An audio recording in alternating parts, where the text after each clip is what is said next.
अस्सलाम वालेकुम students, today my topic of discussion is distinction between ethanol and methanol. तो students हम कैसे डिफरेंशिएट कर सकते हैं कि एथेनॉल और मैथनॉल में मेन डिफरेंस क्या है, मतलब किस तरह से डिस्टिंक्शन करेंगे। जैसे आपको दो सॉल्वेंट्स दिए जाते हैं और आपने बताना है कि इनमें से कौन सा एथेनॉल है और कौन सा मैथनॉल है। तो उसके लिए स्टूडेंट्स हम कैसे हमें पता चलेगा, तो इसके लिए जो है हम क्या करते हैं डिस्टिंक्शन के लिए इनके बीच में कि एथेनॉल और मैथनॉल में कैसे फ़र्क पता चलेगा।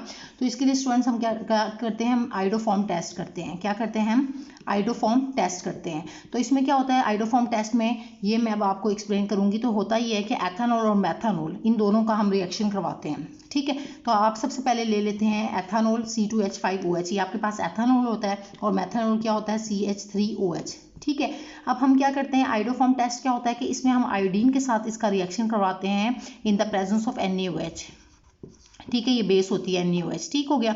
तो हम इसके साथ जब इसका रिएक्शन करवाते हैं आयोडीन के साथ in the presence of NaOH, तो स्टूडेंट्स ये हमें क्या देता है, आइडोफॉर्म देता है। आइडोफॉर्म में क्या होता है कि येलो कलर के क्रिस्टल्स जो हैं वो आपको मिलते हैं, इसको आप बोलते हैं आइडोफॉर्म, ठीक है। तो अब मैं आपको बताती हूँ कि कौन से क्रिस्टल्स आपको मिल रहे हैं, CHI3। आप इसको कैसे लिखेंगे, CHI3, यानी कि ये इसको हम क्या बोलेंगे, आइडोफॉर्म बोलेंगे, ठीक है स्टूडेंट्स। इसको हम क्या बोलते हैं, आयोडोफॉर्म बोलते हैं। आयोडोफॉर्म क्यों बोले हैं, क्योंकि यहाँ पर आयोडीन है, तो इसी वजह से आयोडोफॉर्म। अगर यहाँ पर हम ब्रोमीन होता, ठीक है, तो हम इसको ब्रोमोफॉर्म कहते हैं। क्लोरीन होता तो क्लोरोफॉर्म कहते हैं, ठीक है। तो होप सो कि ये पॉइंट तो अब आपको क्लियर हो रहा है। तो अब क्या होता है स्टूडेंट्स के डिस्टिंक्शन में मैं आपको बता रही हूँ कि एथेनॉल, ये जो आपका एथेनॉल है ये आपको आइडोफॉर्म टेस्ट देता है, मतलब ये आइडोफॉर्म येलो कलर के, ये येलो कलर के क्रिस्टल्स आपको मिलते हैं, ठीक है। Yellow colour crystals, yellow crystals आपको आइडोफॉर्म में इसके ऑब्टेन होंगे, ठीक है। इसके अलावा जो बाकी रिएक्शन को आपने बैलेंस करने के लिए मैं बाकी भी चीज़ें लिख देती हूँ, ये जैसे इसके अलावा आपको क्या मिलता है,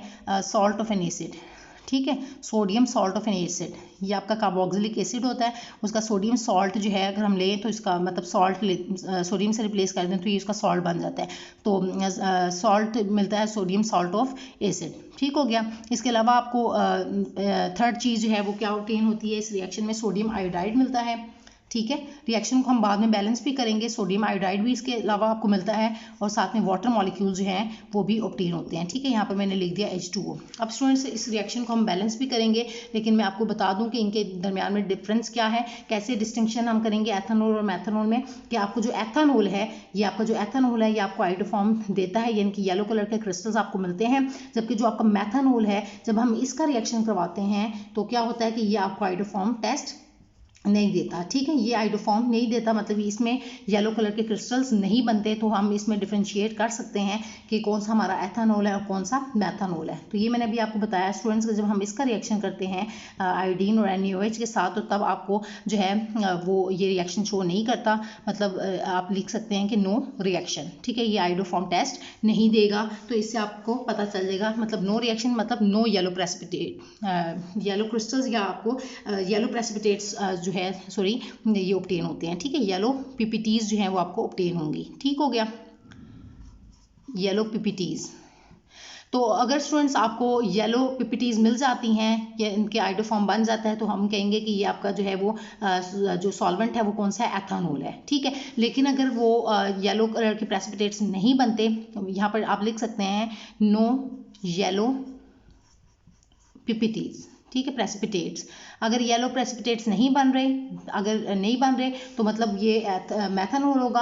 और अगर येलो कलर के प्रेसिपिटेट्स बन रहे हैं, यानी कि आइडोफॉर्म टेस्ट मिल रहा है आपको, आइडोफॉर्म बन रहा है, तो हम इसको क्या कहेंगे कि ये आपका एथेनॉल है। तो इस तरह से स्टूडेंट्स आप लोग जो है डिस्टिंक्शन दे सकते हैं बिटवीन एथेनॉल एंड मैथनॉल। तो आप दोनों सॉल्वेंट्स को डिफ्रेंशिएट कर सकेंगे कि एथेनॉल कौन सा वाला है और मैथनॉल कौन सा है। अगर आपके पास सोल्यूशन में जो है वो येलो कलर के प्रेसिपिटेट्स आ जाते हैं, ये सॉल्वेंट दे रहा है अगर इनके साथ रिएक्शन करने के साथ आयोडीन और सोडियम हाइड्रोक्साइड के साथ, तो इस टेस्ट को हम क्या कहते हैं, आइडोफॉर्म टेस्ट। और ये किसकी मौजूदगी में होता है, कि आयोडीन और सोडियम हाइड्रोक्साइड की मौजूदगी में, ठीक है। तो अगर ये स्टूडेंट्स आइडोफॉर्म दे रहा है तो हम इस यानी कि येलो कलर के प्रेसिपिटेट्स, तो हम इसको कहेंगे कि ये एथेनॉल है। और अगर नहीं दे रहा तो मतलब येलो प्रेसिपिटेट्स आपको नहीं मिल रहे, तो फिर वो क्या होगा, आपका मैथनॉल होगा। तो होप सो कि स्टूडेंट्स ये लेक्चर जो है आपको क्लियरली समझ आ गया है। और अब हम इसको जो है वो मैं रिएक्शन को भी बैलेंस करके आपको दिखा देती हूँ।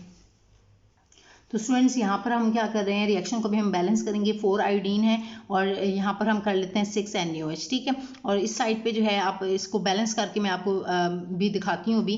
तो यहाँ पर आप लगा लें 5 NaI और यहाँ पर भी 5H2O। ये मैंने आपकी जो बुक में इक्वेशन लिखी हुई है उसके अकॉर्डिंग मैं आपको बताने जा रही हूँ। अब देखें स्टूडेंट्स कि कोशिश क्या करें कि जब भी आप रिएक्शन को बैलेंस करें, इक्वेशन को बैलेंस करें, तो उसमें जो है आप कार्बन, हाइड्रोजन और ऑक्सीजन वगैरह को जो है वो जो है बैलेंस करें बाद में, लेकिन अगर कोई इनके अलावा एलिमेंट है तो पहले कोशिश करें उसको आप बैलेंस कर लें। तो आप देखें कि यहाँ पर सोडियम कितने हैं, सोडियम जो है वो आपके पास 6 हैं। तो आप यहाँ पर कैसे, यहाँ पर सोडियम आपके पास कितना है, 1 है, ठीक है। तो आप यहाँ पर क्या लगाएंगे, 5 लगा देंगे, ठीक है। तो ये हो गया आपके पास टोटल सोडियम जो है वो 6 हो गए, ठीक हो गया। तो यहाँ पर सोडियम जो है वो कितने हो गए, बैलेंस्ड हो गए। अब इसके अलावा कार्बन, हाइड्रोजन और ऑक्सीजन रह गई और आयोडीन रह गई है। तो आयोडीन भी डिफरेंट है, एलिमेंट है इनके अलावा कार्बन, हाइड्रोजन और ऑक्सीजन। तो आप इसको बैलेंस कर लेते हैं। तो आयोडीन कितने हैं, 4 2 8। तो यहाँ पर देखें कितने हैं, 3 है और यहाँ पर कितने हो गए, 5। तो 5 से 7 और 8 आयोडीन जो है ये भी बैलेंस्ड हो गया, ठीक हो गया।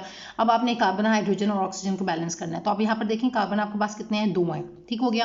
तो यहाँ पर देखें कार्बन कितने हैं, 1 ये हो गया और दूसरा ये हो गया। तो 2 कार्बन बैलेंस्ड हैं। अब हाइड्रोजन की तरफ आए तो हाइड्रोजन कितने हैं, 5 और 1 6, 6 और 6 ये 12। तो यहाँ पर देखें कितने हैं, तो यहाँ पर आप काउंट करें तो यहाँ पर 1 हाइड्रोजन है, ये वाला दूसरा हाइड्रोजन है, तो 2 हो गया और 5 2 10। तो 10 और 2 12 बराबर हो गए।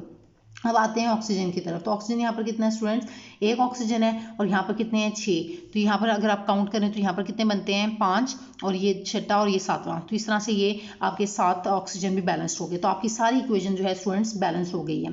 तो आपने देखा कि आइडोफॉर्म टेस्ट जो है उसके थ्रू हम किस तरह से एथेनॉल और मैथेनॉल में डिस्टिंक्शन करते हैं। दूसरी इक्वेशन हम नहीं बैलेंस कर रहे क्योंकि ये रिएक्शन ही नहीं शो करता, ये आपको आइडोफॉर्म टेस्ट नहीं देता मैथेनॉल, यानी कि no yellow precipitates are obtained जब हम इसको रिएक्शन करवाते हैं मैथेनॉल के साथ। तो इसी वजह से स्टूडेंट्स हम इनमें डिफ्रेंशिएट कर सकते हैं कि कौन सा जो है वो आपका सॉल्वेंट एथेनॉल है और कौन सा मैथेनॉल है। तो एक दफ़ा मैं रिपीट कर देती हूँ कि एथेनॉल जो है वो हमेशा आपको जो है वो आइडोफॉर्म टेस्ट देता है और जबकि मैथेनॉल जो है वो आपको आइडोफॉर्म टेस्ट नहीं देता। तो इस तरह से आप इनके बीच में डिस्टिंक्शन प्रोवाइड कर सकते हैं। तो होप सो कि स्टूडेंट्स आज का जो लेक्चर है वो आपको अच्छे से समझ आ गया है। इस लेक्चर से रिलेटेड भी अगर आपको कोई भी कन्फ्यूजन है तो वो आप मुझसे कमेंट्स में पूछ सकते हैं। Thank you so much students.